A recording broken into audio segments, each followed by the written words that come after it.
Maligong bagong taon sa ating lahat. Ako po ang inyong lingkod, nag-iisa walang iba, Tita Ara Cutter, the one and only ikit ng bayan. At hari naway nasa mabuti kayong kalagayan. Ngayong bagong taon sa ating pong programang Did You Know, kasama pa rin po natin ang nag-iisang the legend, the janitor, the humble man, the one and only our congressman in the city of Baguio, Attorney Mauricio Dumoca. Kamusta po kayo?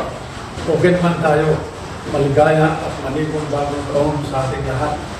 Nadagsak, nabubiso, kaya natanang nagawin aming ganalo at pagkir ng BPA Tubago.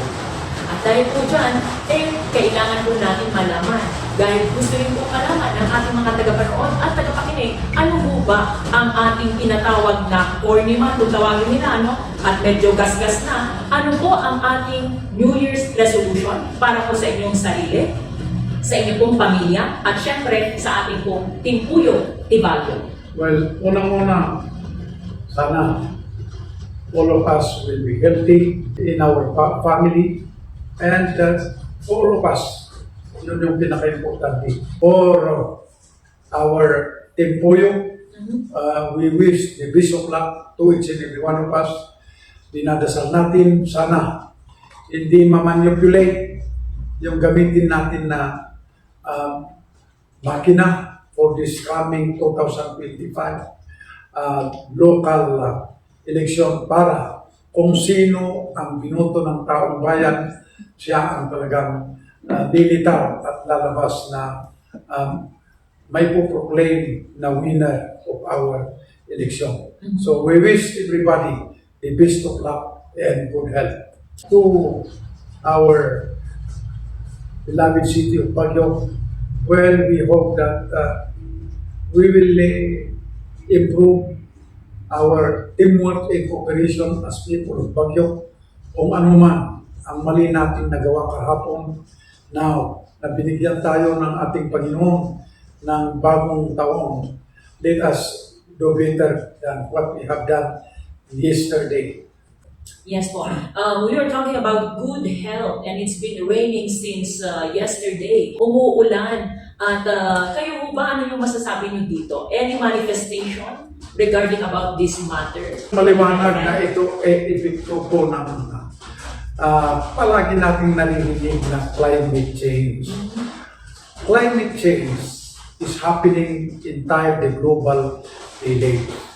Maraming factors yung sinasabi ng ating scientists na dahilan bakit we are starting to feel yung pagkaiba ng ating weather sa mundong ibaba. Lahat ng ginagawa natin in this earth has something to do with of course, the environment, our climate. Kung i-relate natin sa palaging sinasabi ng ating matatanda, kung ano ang tinatanim natin, yung ang talagang inaamin natin. We have talked about the alay kalinisan before, if you remember. But we've never talked about you being or the person who created clean and green sa mga eskwelahan, sa mga barangay. Noon naalala pa po namin, meron kayong mga ina-awardan sa city of the cleanest and greenest barangay, the cleanest and greenest schools in the city of Baguio. Now that we are experiencing climate change, as you have said, and we have come to notice that as the years goes by, marami pong nagpapatayo ng kondo dito sa lungsod ng Baguio na kung saan, hindi ko naman po nilalahat yan po ang isang dahilan kung bakit po tayo nagkukulang ng tubig ngayon, kung bakit po tayo wala ng pine tree at hindi na nga daw kilala ang Baguio sa City of Pines, kundi City of Condo na daw tayo. What can you say about this? Well, tama naman yan. We found it. Yung alay sa kalinisan, clean and green programs of the city government, which have been done, extending it to all the barangays in our city of Baguio, because of our obligation to contribute how we can improve our environment, which is in effect something to do to address climate that change. Yun naman yan eh. That's why we have done it. Now, with what is happening, sana i-maintain natin mga yan at i-improve pa natin. Kulang siguro pa yung ating ginagawa that should improve in address our concerns here along the city of Baguio. Yung sinasabi natin na overdevelopment, yung pagtayo ng mga kondo, siguro isa yung talagang Bliss Development Program na talagang ipalawak natin ang kanyang coverage and i-implement natin para ma-distribute natin yung development, kagaya ng mga kondo in the surrounding areas of the city of Baguio, hindi concentrated sana sa ating lungsod. Well, sa pinapatayuan ng mga condos, those are private properties. So, talagang hindi natin pwedeng totally ibabawal sila na magpatayo kasi karapatan naman nila sa kanilang mga private properties. But as we said, to balance this one is to expand the direction of development para we will also share development in the adjoining areas that will benefit them. And at the same time, help also the city of Baguio in terms of its project, in terms of its congestion, traffic problem, and destination of people. Halos concentrated ngayon pa rin sa city of Baguio. If you look at the situation of the Bliss, Baguio, La Trinidad, Itugon, Sablan, Tupa, and Tublay, concentrated pa rin in the city of Baguio na yun na yung gusto natin. Sana we can disperse the destination of people every day to the surrounding areas. And this can only happen if development in the surrounding areas will be done so that diyan makakapag-attract ng mga investors, mga tourists na hindi lang dito sa Ciudad of Baguio yung kanilang concentration.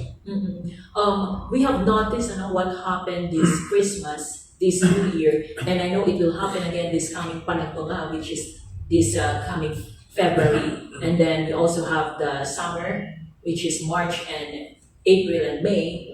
We expect influx of people together with, of course, their cars. So what can you say about the traffic nowadays? Do you think we still have a solution? Well, we can still minimize traffic. You cannot do away with traffic. It goes with, of course, progress in development. Talagang nandyan yan. All over the world, you will go.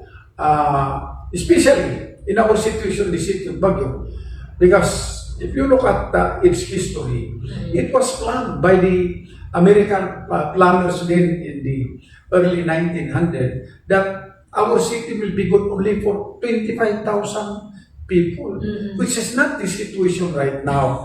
So, again, we help in supplement each other as members of the Bliss that will help, of course, our city of Baguio that can minimize traffic. We have some alternate roads in the different barangays of the city of Baguio which are not yet done. We hope that this will be done. Gaya ng coming from Ambuklaw side going to Aurora Hill, hindi pa nagawa yan. Itong Quirino Hill, sana yung kalsada that will go up, that will be continued to go to Upper Pingan, and then it will exit in Tamawan. And then We also have here in Pinsao, marami pa ang going to La Trinidad. dapat gawin dyan. And sana yung inner circumferential route in the Bliss area our adjoining municipalities hopefully will implement the unfinished portion of the circumferential road in their respective areas. And hindi pa natin sinimulan yung outer circumferential road, which in line with what I said a while ago, kung siguro magawa natin yan, I am sure there will be a big development that can help the city of Baguio as well as the other blessed areas. So, yun ang talagang dapat direksyon natin. And I hope the other adjoining local government units will have the same point of view as far as these developments are concerned, because the problem in our system of governance, we cannot of course dictate with the local government units in the blessed areas. They have their own way of management, so it's only a matter of grouping ourselves together and agree to accomplish all of this, which if it will be done, I repeat, it will benefit all of us. But I think it is possible, because according to DPWH, they already have the records of the inner and outer circumferential road inside and out of the list. So we can make it if only Domogan will see it. Anyway, anyway, sir, this is my next question. As we are approaching the election 2025, may we know what is your manifestation 3 years from now in the city of Baguio? Do we have any manifestation or declaration, sir? Well, as we keep on seeing, our manifestation for the city of Baguio is, as we said, let us improve our teamwork, cooperation as people of Baguio. Feel that we are all members of one family, the city of Baguio. Guard each other's action, especially those who will be administering and governing our city. Para nga, yung pera ng taong bayan pupunta sa talagang identified priorities natin in our city of Baguio. And we hope that it's not the dictate of money that will determine who will be elected. Kung talagang we allow that to continue to happen, then wala na. We are going into the drain. Walang mangyari sa ating lungsod. So, we are strongly telling our beloved people of the city of Baguio na sana i-maintain naman natin ang talagang tamang values to each and every one of us. Hindi yung pera, yung dahilan kung bakit mo ibuboto yung isang tao at the time na mabigyan tayo ng opportunity to exercise our right to suffrage. Kagaya ngayon, if you look at the 2025 budget, more than 20 billion yung inappropriate nila na ayuda. Na if you hear the comments of a lot of our learned people in the Philippines, parang sorry to share their view. Linilegalize natin yung system of corruption. So I hope that as what the President have said, na they will somewhat come out with implementing rules that will really ensure that the implementation of the ayuda na more than, I think more or less 29 billion will distributed to the different congressional districts in the Philippines will be fulfilled para hindi magagamit sa politika lang. The personal ambition of those who are incumbent, who will have the access to this ayuda fund na appropriated for 2025. Yun yung talagang so we are asking the people of Baguio na huwag naman Huwag tayong malinlang sa ganung ano. Pira ninyo yan. Yes. Hindi pira ng mga politicians. Pira ninyo yan. That's right. So, take it, but use your head in exercising your right to suffrage. We are known as the city who is educated, the center of education in the north. That is why a lot of people come over in the city of Baguio. Are we still the center of education in the north? I have the firm belief that Baguio City will continue to be a center of convention, center of education in the north. Well, it will continue to have challenges and problems, but its unique climate, environment, view compared to other areas in our country, Baguio City and the surrounding areas will continue to attract visitors, investors. So it is our obligation, people of Baguio, including the surrounding areas, to plan in a way that will maximize the utilization of our advantages, our terrain and the beauty of our own areas by strengthening our teamwork and cooperation as people of these areas. And one of them, I go back to my segment, is gamitin natin tama ang our rights to suffrage.